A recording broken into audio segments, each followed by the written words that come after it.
Yayasan Rumah Gerakan Masyarakat Anti Narkotika, GAMAN, bersama Lembaga Rehabilitasi Pencegahan Penyalahgunaan Narkotika, LRPPN, Bayangkara Indonesia dan Media Potret Realita menggelar talk show dengan tema Rehabilitasi Tanggung Jawab Siapa? Grand City Mall Surabaya, pada Rabu kemarin. Bahayanya penggunaan obat-obatan terlarang menjadi topik yang harus diperhatikan, terkhusus demi kemajuan generasi bangsa Indonesia.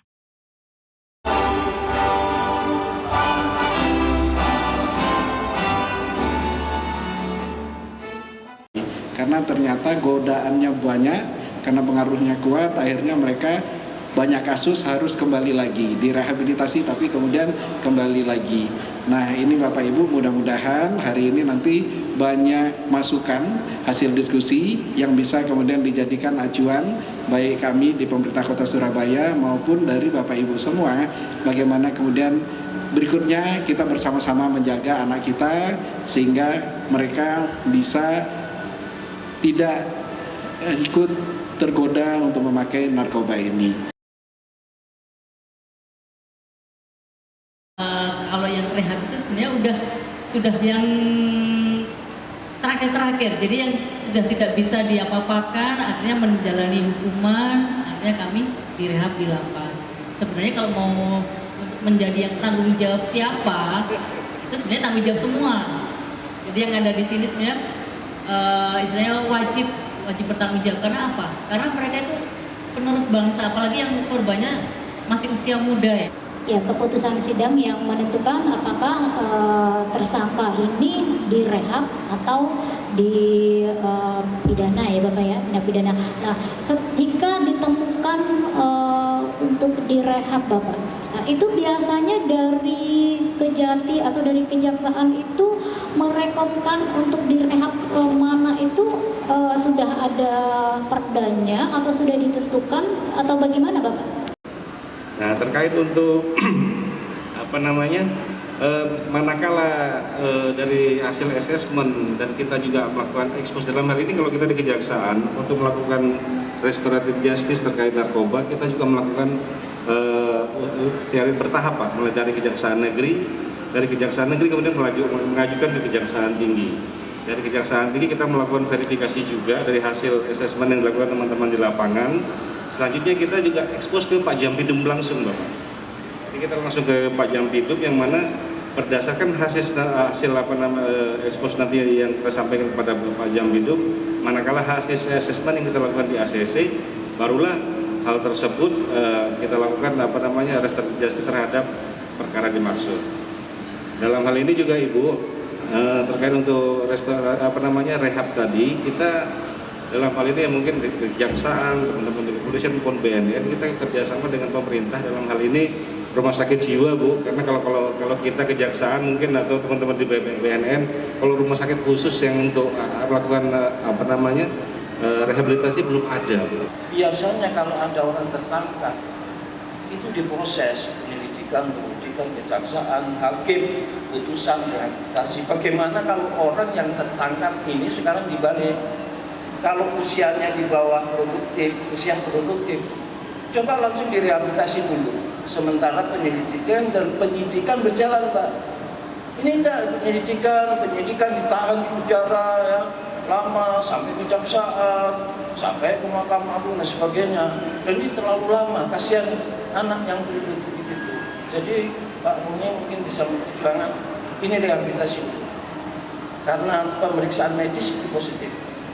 Ini mengganggu psikologis sampai anak itu ditahan dan sebagainya. Saya banyak mengeluh seperti itu yang jadi masalah keuangan. Saya bisa menyampaikan bahwa narkoba ini menjadi tanggung jawab kita bersama. Tentunya kalau pemerintah pasti ada biaya, ada dana yang dialokasikan terkait masalah orang-orang, anak-anak muda yang terjangkit masalah narkoba. Ada klinik-klinik yang dibentuk oleh pemerintah dan itu pasti ada pembiayaan. Tetapi sebagai masyarakat, sebagai warga negara Indonesia yang peduli terhadap narkoba, ya, terpeduli terhadap generasi muda agar supaya tidak terjangkit oleh narkoba ini, juga punya peran Salah satunya adalah ada warga negara yang memang membentuk panti rehabilitasi secara mandiri, secara swasta. Nah, sekarang ini yang menjadi masalah adalah ketika panti rehabilitasi swasta itu tidak mempunyai biaya, berhadapan dengan penyalahgunaan narkotika yang tidak mempunyai biaya atau dari kalangan yang tidak mampu. Saya berharap yang dimaksud dengan tanggung jawab siapa yang ini, kalau menurut saya khusus untuk warga negara yang memang peduli terhadap bagaimana anak bangsa ini supaya tidak terjangkit, khususnya yang sudah terjangkit untuk bisa sembuh, untuk bisa pulih. Nah, panti rehab yang swasta inilah sebenarnya yang juga peduli terhadap keberadaan ini untuk bisa dibantu, untuk bisa dipelihara agar bisa berkembang seterusnya, membantu pemerintah. Saya berkeinginan supaya rumah rehab yang kebetulan saya yang penanggung jawab ini tidak selesai. Selama ini yang dikeluhkan rumah rehab selama di Banyuwangi itu juga yang sekarang ada sekitar 100 lebih, itu terkait dengan masalah operasional. Jadi kebetulan yang ada di RPPN Surabaya, Bapak mohon izin, ini baru berdiri sekitar 4 bulan baru, karena posisi yang ada di Surabaya kelihatannya masih kurang, karena melihat kondisi Surabaya banyak pecandu, banyak korban narkotika yang harus diselamatkan. Itulah saya berkeinginan membuat lembaga rehabilitasi ini ada di Surabaya. Tetapi dalam posisi yang selama ini kita lakukan selama 4 bulan, itu rumah rasanya berat. Karena begini, saat dilakukan TAT, ya, kita sudah punya standar yang namanya operasional. Harus makan berapa, harus berapa bulan. Nah, setelah kita mendapatkan TAT, saya tidak membahas yang lainnya, Bapak. Karena kalau sudah di TAT, kemudian karena lembaga kami sudah ada MOU atau kerjasama dengan BNN, khususnya dengan Surabaya, karena posisi kami di Surabaya, kami dikasih kesempatan rehab di RPPN. Waktunya 3 hingga 6 bulan. Pertanyaannya, begitu kami sodorkan, Bapak Ibu, di lembaga rumah kami ada pembiayaan untuk makan sekian-sekian.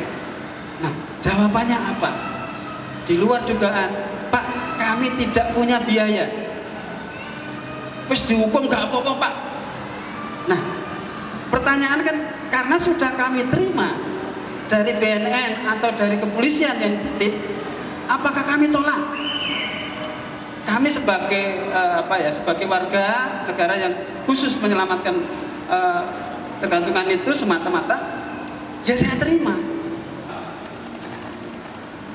Kalau yang direhab di panti, di lembaga rehabilitasi sosial, di mana? Ya tentu mintanya di Kementerian Sosial yang masih dalam tahap penyidikan sampai dengan penuntutan. Kalau diajukan rehabilitasi, nah tuh biayanya ada di beliau, makanya kita kirim Pak ke sana. Tapi anggarannya juga nggak cukup, Pak. Untuk diketahui saja, Pak, ya, dari analisa evaluasi kita selama 3 tahun, 2020, 2021, 2022, trennya bukan menurun, Pak, naik terus. Setiap tahun nih, Pak, kita rata-rata menghukum 4.500, 5.500, terus naik, Pak. Setiap bulan kita itu menahan kurang lebih 400 sampai 500 tersangka setiap bulan ini, Pak, se-Jawa Timur. Nah ini sebenarnya kalau ngikutin rehabilitasi tanggung jawab siapa? Kita bisa baca lagi itu di peraturan bersama tahun 2014 pasal 14. Untuk rehabilitasi sosial tanggung jawabnya siapa? Nyonya Kemensos. Rehabilitasi medis tanggung jawabnya Kemenkes entah anggarannya dari mana, hilang di mana, nyantol di mana. Kemenkes hilang sejak tahun 2021. 2022 tidak ada lagi. 2023 apalagi. Kemenkes sudah lama sekali. Jadi peraturan yang sudah disepakati harusnya menurut pendapat Yombok dilaksanakan. Pada waktu dilakukan asesmen terpadu tanggung jawab milik BNN memang. Pada waktu di situ dikirim ke BNN terjadi withdrawal syndrome, maka kita lakukan rehabilitasi. Nah, pada saat dilakukan rehabilitasi di LRPPN 3 sampai 6 bulan, 2 minggu nggak mampu. Bulan berikutnya nggak mampu bayar. Koordinasi panjenengan ke penyidik dan ke BNN. Bagaimana solusinya? Apakah dirujuk di klinik kita untuk dilakukan rawat jalan karena ketidakmampuan? Mungkin anggaran-anggaran di situ sudah dijelaskan. Soalnya dari awal sama Pak Dokter itu sudah membahas. Insya Allah mungkin 2 bulan lah nanti sudah jadi. Tepuk tangan untuk perwakilan